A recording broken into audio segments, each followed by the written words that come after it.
Đorđe Petrović. Ili Karađorđe, kako ga svi znamo. Baš tako. Imamo ovdje materijal koji prati taj njegov, neverovatan put. I naša misija danas je, kako da kažem, da probamo da shvatimo kako je čovek rođen pod Turcima, u baš teškim uslovima. Da. Uspeo da postane, vođa ustanka i praktično rodonačelnik moderne Srbije. Neverovatan put. Od, siromašnog dečaka iz Šumadije do vožda. A uvek se pominje i ta njegova pojava, jel da? Visok, kažu markantan, prodoran pogled. Ali i prilično nezgodne naravi. Da, to je deo legende. Jeste. Hajdemo onda da otvorimo tu priču. Odrastanje pod osmanskom vlašću, to vreme zuluma, to je sigurno ostavilo dubok trag.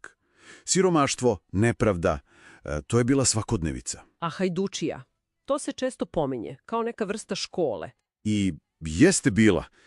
Više od pukog skrivanja po šumama. To je bila, surova škola ratovanja, snalaženja, ali i građenja autoriteta nekako. I kakva se ličnost tu kalila. Kažu nesalomiva volja, skoro opsednut pravdom. Ali ta ista osobina... Jeste, ta beskompromisnost. Verovatno izvor i te preke naravi o kojoj se priča.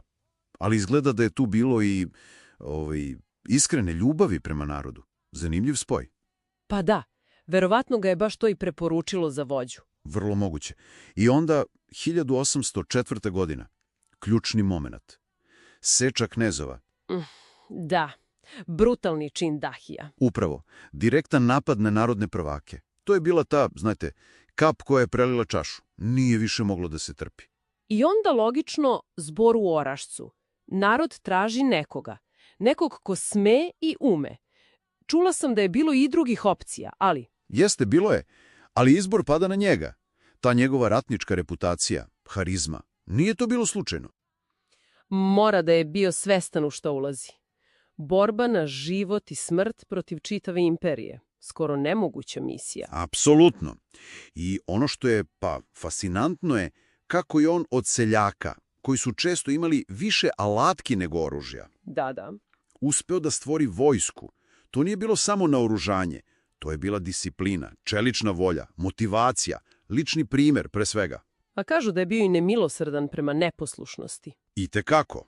Nije prezao od najstrožih kazni, ali to je verovatno bio jedini način da se održi red u tim uslovima. A taktika, borbe, priča se da je, uprkos improvizaciji, pokazivao neverovatan vojni talenat. Jeste. Majstorski je koristio teren Šumadije, to je poznato.